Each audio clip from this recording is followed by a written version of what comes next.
Right, so today what I want to do is talk to you about my recent watches, and it is 8 films. 1, 2, 3, 4, 5, 6. Yeah, 8 films altogether that I've watched in the last week or so. So yeah, I'm going to give you my views and give me your views as well. Let me know in the comments what you think. So yeah, let's crack on with the films that I've watched. Right, so welcome back to the channel, everyone. Hope everyone is doing well. And yeah, let's just dive straight into these films I've watched. And first one that I watched, I've already spoke about this film many times. It was in my top 10 films of last year, and I put it into my... No, I didn't. I didn't. I was going to say I put it into my 10 films of the 21st century, but no, I didn't. But I've spoke about this film plenty of times, and it is F1. Not going to delve too much into this film. I've already spoke about it many times. All I'm going to say is if you haven't seen it, it's a must watch, even for non-F1 fans. If you have seen it, I'm pretty sure the consent is mutual. Everyone seems to like this film. So unless you're a hardcore F1 fan, I know Lee is quite a F1 fan. He knows all the rules and everything, and he thought it was okay only. If I'm wrong, Lee, let me know, but that's what I thought. But yeah, if you've seen it, let me know. But great film. Brad Pitt in it is great. But yeah, must watch if you haven't seen it. So that's the first watch, and it is F1. Next up, from 2016, it is the prequel to Train to Busan, and it is an animated film of Seoul Station. Seoul Station. Yeah, so this one basically centers around a prostitute, her boyfriend, and her dad. I ain't going to say too much else about the three characters if you haven't seen it. Now, it basically starts off with a homeless. You see the homeless sort of people, shelter if you like, and one of the guys, you can see he's been bitten, he's struggling, he's infected basically, and from there he basically infects other, and then it goes from there with the infected and the zombies. Whereas this girl, she's kind of like lost as she's trying to get away from the infected, and her boyfriend he's basically met up with her dad, and they're trying to find her basically. And in the middle of all this is you've got them trying to get away from zombies and everything else. So that's basically the main plot of this film. Now, is it any good? Not really, in my opinion. I didn't really like it. Yeah, I wouldn't watch it again. It wasn't great. I mean, it basically ends with everything in chaos, and it sets it up for the Train to Busan film, and it kind of goes from there. It goes from, but as a film in total, yeah, for me, not very good, and nah, a one and done. But let me know if you've seen this and what you thought of this. I'm pretty sure that not many people that I'm aware of that have seen this liked it, but give me your thoughts in the comments anyways. Anyway, that is Seoul Station. So next up, this is 2020, and it is the sequel to Train to Busan, and it is Peninsula. So this basically takes place 4 years after Train to Busan, and we follow the character here of, not gonna lie, I forgot his name, and he's an ex-soldier. He's an ex-soldier, and at the start of the film, he basically loses his sister and her son to the infected. He loses two.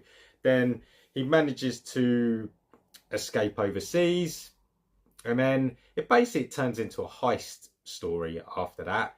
He basically has to take on this mission, which involves finding this truck which has 20 million in cash in it, and then the story evolves around him trying to get to this truck.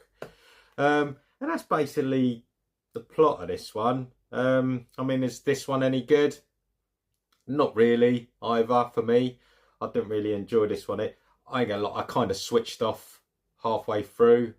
I watched it all, but you know, when you kind of switch off and you start not paying attention anymore, I was there with this one as well. So yeah, won't be watching this one again. I think because Train to Busan had such a high bar, the Seoul Station and this one, I was expecting maybe a little bit more, but I think that's why that Train to Busan's up here, and then these two ain't really spoken about much. But give me your thoughts on this one if you've seen this one and the other one. Tell me what you think. But yeah, for me, no, it wasn't. I won't be watching this one again. But yeah, that is Peninsula. So next up, from 2010, it is Inception. Now I know a few people have put this in their top 10, even number 1 of their favourite films of the last 21st century. Now, first time watch for me, this one. Actually, all of these films, bar F1, was a first time watch. Now, this is one I borrowed from Lee. So again, thanks for this one, Lee. So here we basically follow Leo DiCaprio, I was going to say. So yeah, Leonardo DiCaprio's character, he's basically a thief, I think is the best way to put it. He's a thief that can go into your dreams, and get your secrets. And then he basically gets given this task, right? Message me if I'm getting this wrong. He gets given this task to put a thought into one of the guys and get their secret. Now they go into a dream within another dream, and then they go even further, so they go within another dream. So it's basically 3 dreams, which slows down time every deeper you go into your dream. Yeah, am I getting this right? Yeah. So yeah, I mean, action wise, I thought was great. I thought some great action scenes in here. Action scenes, it had me. When I had to think what was going on, yeah, kind of lost me there. But it doesn't take much to lose me in films, I'll be honest with you.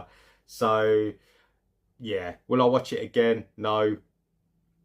Was it okay? I mean, like I said, the action scenes is what kept me going in this film. It was, yeah, too much thinking. Don't do me good. Don't do me. But yeah, give me your thoughts on this film. I know a lot of people seem to like it. As for the loons, I know a few of you are a bit like me on this one. You're not so keen on it, but there, that's Inception, and that was my thoughts. Let me know if I've kind of got the story plot right. If I haven't, I'm sure you'll let me know in the comments. But yeah, that's Inception. Okay, so next up from 2020, it is Gladiator 2. So it's another one Lee lent me to watch. Again, first time watch. So yeah, good cast, great cast actually. In this one, you got Denzel Washington, Pedro Pascal. I'll be honest, I don't know too much about the main lead in this one, but he plays a character called Lucius, who basically is Maximus Aurelius's son in this. And he gets captured. So they have this big battle at the start. He ends up getting captured, and he ends up being a slave, basically, and has to fight in the Colosseum. And you've got these two twin rulers, and he basically has to fight to become a gladiator, and then fight against the 2 twins, basically, who rules, and Denzel's character. And then obviously Pedro Pascal's character, he's kind of, I don't want to ruin it if you haven't seen it. Do you know, I'm not going to say anything about his character, but he plays a good role in this one that he plays. And the film itself, I enjoyed it. I did enjoy it. I did enjoy it. Not going to compare it to the first one. I mean, the first one I loved. I mean, compared to the first one, then no, the first one kind of stands alone. But do you know what? On its own, I thought this was pretty good. I thought it was watchable. I'd watch it again down the line. I'd probably, it was the Blu-ray, I'd probably give this a 4K upgrade and watch it again in 4K. But yeah, I enjoyed this one. Didn't mind it at all. But give me your thoughts and let me know what you think. But yeah, Gladiator 2. Right, next up from 2018. This was a recommendation. I saw it over at Roy, Blue Roy Movies. And I saw him, he watched this film. So I thought, yeah, that is one up my street. And I thought I'd give it a go. And it is Final Score. Now, Dave Bautista and Pierce Brosnan, but he's in it sort of bits. He's in it. He's an ex-soldier, Dave Bautista's character. His brother basically has died, and Bautista's niece and her mum, they live in the UK, so he's flown over to the UK, and he's got 2 tickets to West Ham's last home game. They've got a home game in Europe, and he wants to take his niece to the game. They go to the game, and meanwhile, the Russians have taken over the stadium. So they put the stadium into full lockdown. They're searching for one person in the stadium. And Dave Bautista, he loses his niece because she's going off with a fling. So she finds her sort of, it's not a partner, but it's a boyfriend. I don't think it's a boyfriend, but we'll just call it her partner. Call him her partner. So she goes off with him, and he's looking for her. Next thing you know, he's caught up in all the mess with the Russians, and then story goes from there. Yeah, I mean, I've seen it on, who else spoke about this? AJ spoke about this as well. So it's basically, how did they say, Die Hard in a football stadium. So basically it's sudden death. Jean-Claude Van Damme, sudden death, but over here with a football stadium. Is it as good as sudden death? No, I really like sudden death, but is this enjoyable and watchable? Yes, definitely enjoyable, definitely watchable. Had fun with this. Great action scenes in it. Good fight scenes, good scenes on the bike. Just a good funny. It was funny, especially with the other guy as well. I thought it was funny. So yeah, if you haven't seen it, definitely give this a go. Fun. It's definitely a fun watch. So yeah, that is Final Score. Next up, from 2008, we have got a creature feature film, and it is Cloverfield. Now, I'm sure quite a lot of people have seen this film already. If you haven't, I'm not going to give too many spoilers away. Basically, it's all done by Cam. So it's all done on the move, basically. And we follow a group of friends that are celebrating a going away party. Next thing you know, loads of things are going on outside. So you can see buildings are getting sort of destroyed, and then basically everything's going to pop outside. They're in New York City, as you can see from there, and they have to survive. And then you find out it's a creature, and yeah, it goes from there. Basically, that is what it is. A survival. That you got a group of friends that have got to survive the night and try and get their way to safety, basically. So I saw this when it first came out, and I enjoyed it because it was different when it first came out. It was, with the Blair Witch project when you had the cam, and I didn't mind it back then. I actually enjoyed it back then. Watching it again recently, it was okay. I think I'd probably go as far as just okay. I wouldn't watch it again. I think going back to it, I think I preferred it back then, back in the day. But yeah, just not got a 10 out of 10 here. But yeah, it was watchable. I'd probably say that's probably as far as I'd go. But give us your thoughts on this one. Let me know what you think. If you still enjoy it, watching it today, if you preferred it back then, if you watched it back then. But for me, yeah, I won't be watching this again. But yeah, Cloverfield, give me your thoughts. Right, so last up, I thought I'd follow Cloverfield and this is from 2016, and it is 10 Cloverfield Lane. Again, first time watch for me, never seen this before. So here, as you can see, John Goodman. We follow a character. John Goodman's character is called Howard, and then we've got a girl here that's called Michelle. Now, this basically starts off with, you kind of see the start where she's put a wedding ring or engagement ring down, and then she just drives off. And then her partner is trying to call her. She answers, but she doesn't respond to him, and then she kind of puts the phone down.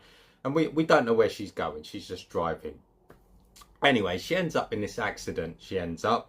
And the next thing we see, when she wakes up in this underground bunker. She wakes up and she's chained up, and we see Howard sort of turn up, and he basically unties her because she's injured. Obviously she's got a knee brace, she got injured from the accident, unties her, and he basically tells her that he saved her.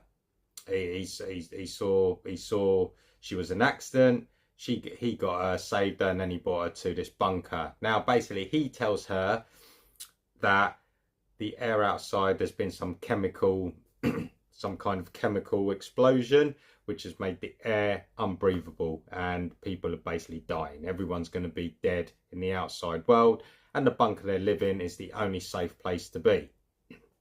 Obviously she's a bit dubious, and then she finds out there's another guy in there who pretty much has the same story. He's telling her, yeah, it's not safe out there. And without ruining it, it takes a few twists and turns throughout this film, which makes you think differently about what's going on. When it first starts, you think, yeah, he's dodgy. Obviously, you think Howard's dodgy. And then it gets to a point in the film where it's like, actually, is it dodgy outside? Is the air breathable? So you start questioning, is it, isn't it? And then you start picking up more clues as the film goes along. But yeah, for me, really enjoyed this one. Yeah, that probably, I've seen so forget F1.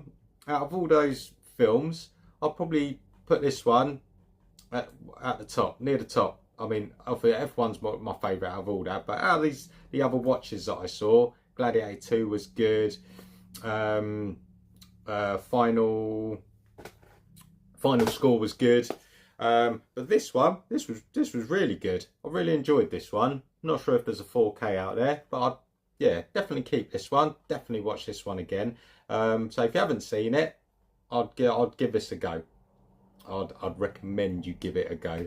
That's what I was going to say. So yeah, if you've seen it, let me know what you thought. I know Ash has seen it from Popcorn and Horror. I think he really enjoyed it, and I'm the same as you, Ash. I thought this was a good watch. This was. So yeah, glad I watched this one now. So yeah, that's 10 Cloverfield Lane. So that's it. That's all the watches. 8 watches over the last week or so. Share your thoughts. Let me know what you thought of these films, if you've got the same as me, or the ones I thought were a bit dud you think are good. I know which ones you might say are good that I didn't think are good, but all comments are welcome. I'll reply to all of them.